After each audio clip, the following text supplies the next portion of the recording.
নমস্কাৰ। তো ফাইনেলি আমি আহি পালোঁ চেপ্টাৰ ওৱানৰ একদম লাষ্ট দুটা টপিকত। ঠিক আছে, চেপ্টাৰ ওৱান আমাৰ প্ৰায় শেষ বা লাষ্ট দুটা টপিক বাকী আছে। তাৰে ফাৰ্ষ্ট টপিকটো হ'ল কি ক্ষয়ী ভৱন, কৰোজন। চাওক, ক্ষয়ী ভৱন মানে কৰোজন কি বস্তু চাওক, একদম চিম্পলি চাওক। যিকোনো এটা ধাতু, যিকোনো এটা মেটেল যেতিয়া বায়ুৰ সংস্পৰ্শত থৈ দিওঁ, এনে থৈ দিওঁ, ধৰি ললোঁ মোৰ তাত এটা ধাতু আছে, এইটো এটা ধাতু, তো মই বায়ুৰ সংস্পৰ্শত থৈ দিছোঁ, এনে থৈ দিছোঁ য'ত বায়ুৰ লগত সি কি আছে মানে টাচ হৈ আছে। তো থাকিলে কি হয়, সি বায়ুত থকা যিকোনো বস্তুৰ লগত ৰিয়েক্ট কৰে, যেনেকৈ পানী হ'ব পাৰে, কাৰ্বন ডাই অক্সাইড হ'ব পাৰে, ছালফাৰ হ'ব পাৰে, যিকোনো বস্তুৰ লগত ৰিয়েক্ট কৰে। চাওক, চবেই চবৰ লগত ৰিয়েক্ট নকৰে, কিন্তু কোনোবা এটাৰ লগত ৰিয়েক্ট কৰে। তো করলে সি কি হয়, ক্ষয় হয়, তার সারফেসখান কি হয়, ক্ষয় যায়, মানে ড্যামেজ হয়।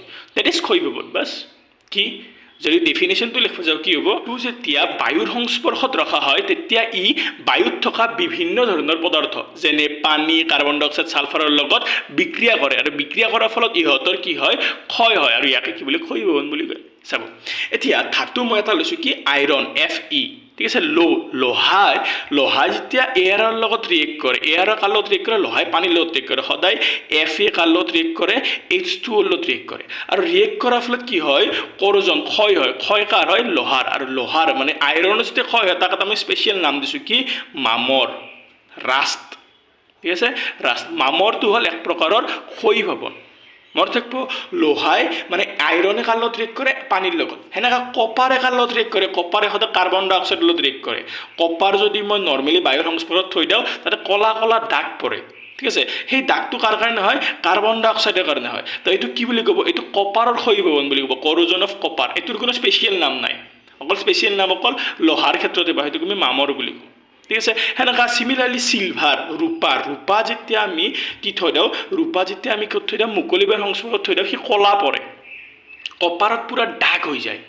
কিন্তু ৰূপাটো নৰ্মেলি কলা পৰে, বাছ এনে কলা মানে কি অলপ দাম মানে ৰংটো কলা কলা হৈ যায়। তো সেইটো কাৰণে সেইটো সি ছালফাৰৰ লগত ৰিয়েক্ট কৰে, কপাৰে কাৰ লগত ৰিয়েক্ট কৰে, চিলভাৰে কাৰ লগত ৰিয়েক্ট কৰে, ছালফাৰৰ লগত। তো এইটোক কি বুলি কয়, কৰোজন অফ কি বুলি ক'ব, কৰোজন অফ চিলভাৰ। ঠিক আছে, তো এইটো হ'ল আমাৰ মানে কৰোজন, এইটোৱেই চিম্পল।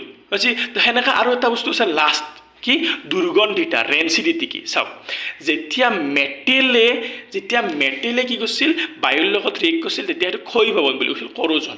আৰু যেতিয়া খাদ্যই বায়ুৰ লগত ৰিয়েক্ট কৰে তেতিয়া সেইটোক ৰেঞ্চিডিটি বুলি কয়, দুৰ্গন্ধিতা। চিম্পল। খাদ্যত বিভিন্ন ধৰণৰ বস্তু থাকে, চৰ্বি, প্ৰটিন, কাৰ্বহাইড্ৰেট, বহুত বস্তু থাকে। তো সি যেতিয়া বায়ুৰ লগত ৰিয়েক্ট কৰে তেতিয়া সি কি কৰে, অক্সিজেন লাভ কৰে।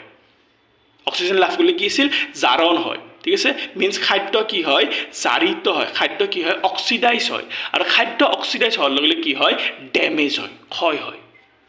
তো এইটোকে কি বুলি কয়, দুৰ্গন্ধিতা। তো কি, যেতিয়া ফুডটো এয়াৰৰ টাচত ৰখা হয় দেন ইট ইজ কি হয়, এইটো কি হয়, অক্সিডাইজ হয়। তো একে কি বুলি কয়, ৰেঞ্চিডিটি। খাদ্য বায়ুৰ সংস্পৰ্শত ৰাখিলে কি হয়, সি জাৰিত হয়, যাক ৰেঞ্চিডিটি বুলি কয়। এক্সাম্পল, ঠিক আছে, যিকোনো খাদ্য, যেনেকৈ ধৰি লওঁ আমি টিফিন চাব, যেতিয়া আমি টিফিন খাওঁ নৰ্মেলি, টিফিনটো ধৰি ল'লে আমি বেগৰ পৰা ওলাব পাহৰাৰ লগে লগে কি হয়, টিফিনত কিছুমান খাদ্যৰ মানে ৰৈ যায়। ঠিক আছে, কিছুমান খাদ্য পাৰ্টিকেল ৰৈ যায়, আৰু টিফিনটো বন্ধ কৰাৰ পিছত তাৰে ভিতৰত কি আছে, এয়াৰ আছে, সেই এয়াৰত কি থাকে, অক্সিজেন থাকে, সেই অক্সিজেনত সি ৰিয়েক্ট কৰে। যেতিয়া মই 2 দিন পিছত টিফিনটো খোলা যায়, যদি লগে লগে খোলোতো বাচি গ'লোঁ, কিন্তু ধৰি লওঁ মই পাহৰি গ'লোঁ আৰু আজিৰ টিফিনটো মই কালি খুলিলোঁ, বা কালি স্কুলৰ পৰা অহাৰ পিছত খুলিলোঁ, নৰ্মেলি শনিবাৰে এইটো হয়, শনিবাৰে নহয়, শুক্ৰবাৰে হয় কি, যে শুক্ৰবাৰে স্কুল গ'লোঁ, টিফিন লৈ গ'লোঁ, শনিবাৰ বন্ধ থাকিল বাই চান্স, ৰবিবাৰ বন্ধ থাকিল, তো ডাইৰেক্ট সোমবাৰে টিফিন খোলা যায়। আৰু তেতিয়া কি হয়, জঘন্য গন্ধ এটা ওলায়, কি ওলায়, স্মেল ওলায়। খাদ্য যেতিয়া ক্ষয় হয় তাত দুটা বস্তু চেঞ্জ হয়, গন্ধ, স্মেল চেঞ্জ হয়, আৰু সোৱাদ চেঞ্জ হয়, টেষ্ট স্পেলিংটো ভুলিছে, তাৰ কি হয়, টেষ্টটো কি হয়, চেঞ্জ হয়। তো এইটোকে কি বুলি কয়, ৰেঞ্চিডিটি। বাছ, ধাতু বায়ুৰ লগত ৰিয়েক্ট কৰিলে, ক্ষয় হয়, আৰু এই ক্ষয় হোৱাটো, এই ডেমেজ হোৱাটো আমি ডাইৰেক্ট তাৰ ছাৰ্ফেচত দেখা পাওঁ। আৰু খাদ্যই যেতিয়া বায়ুৰ লগত ৰিয়েক্ট কৰে, তেতিয়া যেতিয়া ফুডে যেতিয়া এয়াৰৰ লগত ৰিয়েক্ট কৰে, তেতিয়া কি হয়, তাৰ গন্ধ আৰু সোৱাদ চেঞ্জ হয়। বাছ, সেইটোকে কি বুলি কয়, ৰেঞ্চিডিটি। খাদ্যই বায়ুৰ লগত ৰিয়েক্ট কৰিলে ৰেঞ্চিডিটি, দুৰ্গন্ধিতা, আৰু ধাতুই যদি বায়ুৰ লগত ৰিয়েক্ট কৰে তেতিয়া ক্ষয় হয়, তেতিয়া সেইটো হ'ব কি, কৰোজন। বাছ কি, নমস্কাৰ। তো ফাইনেলি ক্লাছ 10-ৰ চেপ্টাৰ 1-ৰ যিখিনি কনচেপচুৱেল বস্তু আছিল, যিখিনি বুজিব লগা বস্তু আছিল, সেইখিনি আমাৰ শেষ। আৰু এতিয়া আমি ক্লাছ 10-ৰ ছায়েন্সৰ চেপ্টাৰ 1-ৰ কুৱেশ্যন এনচাৰ আৰু তাৰ ৰিভিজন কৰিম। তো চাওক, তাৰ লগতে আমি আৰু এটা কাম কৰি যাম, যে আমি নেক্সট চেপ্টাৰটো ষ্টাৰ্ট কৰিম।